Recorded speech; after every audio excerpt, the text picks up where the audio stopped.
right, folks, what is going on? This is episode 668 of the First and Frame Rate Show. I am VF Baller. Over here, we talk about Georgia Southern and Atlanta Falcons football. And I want to tell you guys right now, man, the Atlanta Falcons looked really good in those uniforms last week. This past Sunday, I mean, those uniforms, the red helmet need to be standard. Them other uniforms aren't bad, but these uniforms, they need to be standard. Desmond Ridder and everybody looks so good in those uniforms. I really don't want to see them in the other ones, but another story for another day. Nevertheless, today we're going to talk about the trenches. We're going to talk about the O-line and D-line because Aiden Hutchinson, we're going up against a guy who can get at the quarterback.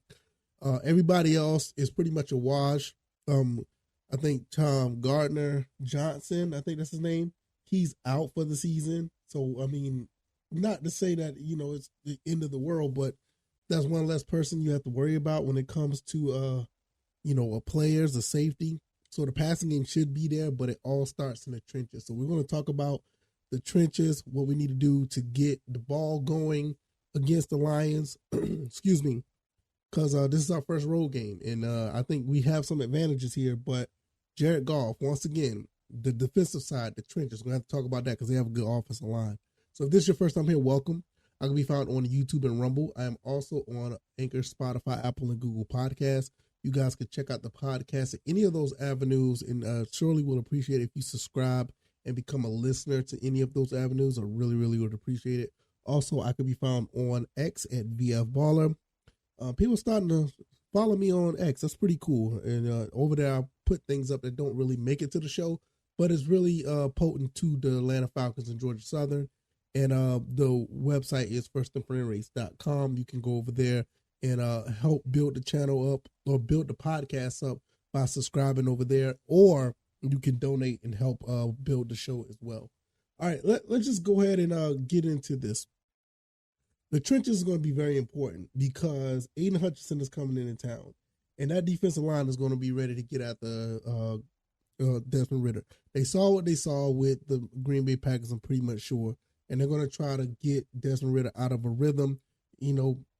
Doesn't sound too hot based on how things were going throughout the entire game, but if Desmond Ridder comes in playing like he did in the fourth quarter, I mean, I'm going to be honest with you, this kid could throw for 300 yards, but they're going to still try to get to Desmond Ridder. They're going to try to get to Bijan Robinson. They're going to try to stop the running attack. I think Cordell Patterson is coming back. We'll talk about the injuries report before we're done with the show. But the trenches mean a lot. It is something that needs to be on our side. We need to find a way to get this offensive line to be pushing those guys around. And also our defensive line, our front seven needs to get at Jared Goff because this guy, I don't think he's thrown an interception in the past 200-300. I don't know. It was X amount of attempts, but it's absolutely amazing how efficient he's been in the past, few seasons.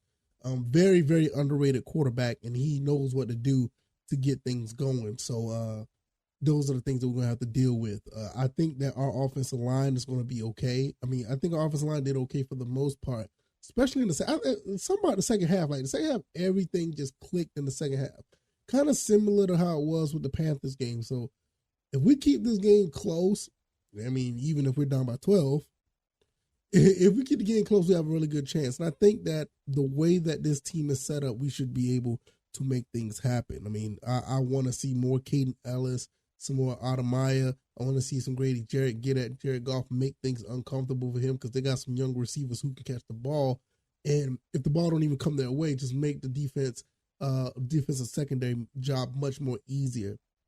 And speaking of that, Jared Goff is going to try to throw the ball on us a lot. He's going to do. I mean, that's just the way it is. I think Jamar Gibbs is their running back as well. Another good guy that they can run the ball with. And so they're going to probably try to do some play action. So hopefully, I don't know if this is going to be the case, if Jeff Okudah comes back on the other side where AJ Terrell is, it's going to be a pretty good-looking day for us. But we have to make things happen in the trenches. We can't let them guys get too comfortable. See, this is the thing. We let Jordan Love get comfortable when we saw what happened. Jordan Love, even though it wasn't really big plays, most of the big plays was off of like pass interferences, but they got chunks of yards in the passing game when Jordan Love got comfortable. And when he got comfortable, it was like it was nothing we could do, and they marched downfield. You can't do that with Jared Goff. Jared Goff is a better quarterback, and he will light us up, and is going to try to get us in somewhat of a shooting match or a shootout. And I'm going to be honest, I don't want the Falcons to be in a shootout. I want us to be ground pound, play action, get the ball to our playmakers in a methodical way. And there's no way we need to be in a shootout. Not to say Desmond Ridder can't do it, but we've seen what he's done so far, and I don't want him to be put in that situation so early. So I want to keep it very simple where we can limit the big plays and run the ball when we have the ball, get some tight window passes where we can complete them, and just move the ball. I think, like I said, the last 4 possessions we had, they were scores. We'd like to see them be touchdowns, but if we can move the ball like that, that is where things are going to happen. And I'll be honest with you, it's going to be really tough for us to just move the ball methodically. When you got guys who like a big hammer, like not Cordell Patterson, but Tyler Algier. When you got Cordell Patterson who could do both, be a hammer and he can run fast.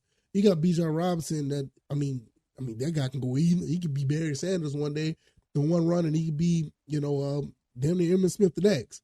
Like, that dude is like, it's like you got a wild card with Bijan, even though that Cordell Patterson is listed as a joker. But when you have those type of guys, it's very hard to say that we're going to methodically move the ball, because those guys can run for 6, 7, 8, 10, 13 yards every handoff. So the thing is, we just need to be efficient. When we look at our offensive line, when we can drop back the pass, we got to find a way to double up, or hopefully, I think it is Jake Matthews is going to be on that left side, right? And hopefully he can handle Aiden Hutchinson, because Aiden Hutchinson doesn't have a sack yet this year, but I know he's itching for one, and he knows what the Falcons can do. They saw what the Falcons could do when they come back and beat the Packers. He probably doesn't want them to get a chance to do that, so he's going to be out there trying to disrupt some things. A couple other guys on that defensive line is going to try as well. Their secondary is a little banged up, so I suspect us to have some matchup issues. They're going to have some matchup issues against us, and that bodes very well for this team, because the weapons that we got, to be honest with you, we got we got Drake London, we got Kyle Pitts, and we got Scotty Miller. But I don't think they have an answer for Mac Hollins. I don't think that they will have an answer for Mac Hollins, and it's kind of similar to what you saw with the Packers game, where everybody. I firmly believe that Kyle Pitts was targeted so much by the defense, he was covered so much, they was not able to get him the ball. But that's what Mac Hollins was there for, to make things happen, because you can't cover everybody. And I think that's what, in my opinion, I feel like that's what happened. And once again, Mac Hollins is probably going to be the X factor for this game. Like, they're not going to have an answer for him. Maybe they will, because they saw some tape this week, but they're just going to open up something for Kyle Pitts. I mean, it's just going to be a matchup nightmare for that secondary. That's why it's going to be a big emphasis on the Lions to try to get pressure on Desmond Ridder. This is why the offensive line trenches will be key. This is why it needs to be, these guys need to do very well at pass blocking. They're not the best at pass blocking. Damn good at run blocking. But that pass blocking has to do something really, real quick. Now, I think you got Bergeron right next to Jake Matthews, which is a really good thing, because Matt Bergeron has been playing lights out as a rookie. I mean, he is totally the opposite of what Jalen Mayfield was his rookie year. And he's done a very good job, and I love every bit of it. And once you get that going, give Desmond Ridder some time, even if he had to roll out, which I think he plays his best when he's rolling out and he's moving around, good things will happen. Last but not least, I want to talk about the defensive line. With the defensive line we got, I know they got Penei Sewell, I think that's his name, that they drafted, big offensive lineman that the Lions have, and they got some other guys on there that's pretty decent. We need to get some disguised blitzes and stunts to get at Jared Goff. Jared Goff cannot stand back there and throw the ball. If that's the case, it's going to be a long day for this team, because Jared Goff, contrary to popular belief, is actually a pretty good quarterback. You know what I mean? He's been playing pretty good for the past year or so. And the Rams, I think it's a fair trade for both. that they both got a pretty good deal when they traded the two quarterbacks. Jared Goff is actually, is pretty efficient, and he's made that team a lot better than what they were, especially last year. I mean, they were dangerously good. I mean, they should have been in the playoffs, but if we can get Jared, Ellis, Ademeyer, we can get Epic Kente. We need to get those guys going at Jared Goff. Make him a little rattled. You make him a little rattled. Jared Goff, don't get me wrong, he's been playing very good, but he is susceptible to throw some interceptions. I want to see the Jared Goff from the Rams show back up, because that one was a little bit more easier to stomach, and that particular player can cost you football games. And that's why I want to see him, because Jared Goff now is going to be a little bit tougher. But I think our front seven will be able to do so. We got some guys. That's one of the reasons why we got a lot of these guys from Bud Dupree on down, Calais Campbell on down, but we haven't seen much. Hopefully we get to see some of that in this game, because if we do that, it's going to be in a hostile environment. But if we do that, we can silence that crowd really quickly. So if you like this, comment, hit the like button, share this podcast, subscribe to the channel if you haven't already. Let me know what you guys think about the trenches. Do you think it's key? I think it's absolutely important. Get the ball in our playmakers' hands. Let Desmond Ridder get some time. Also, let's get the guys on defense, get at the quarterback. I did say I was going to talk about the injuries. Not much to really report on the Falcons end. Everybody pretty much practiced. Jeff Okudah even practiced.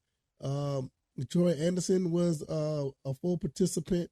So it looked like everybody's good. Even Cordell Patterson, he wasn't listed on the report, but he played. He was full participant for last week, but just inactive. So we'll see how that goes as well. All right, y'all, I'm going to get up out of here. I can be found on YouTube and Rumble, Anchor, Spotify, Apple, Google Podcasts. Check out the podcast avenues, and also I am on X at VFBaller, and the website is firstandframerates.com. You can go over there and support in various ways. I really, really would appreciate it. All right, y'all, I'm going to get up out of here. Y'all take it easy, and y'all be blessed. Peace.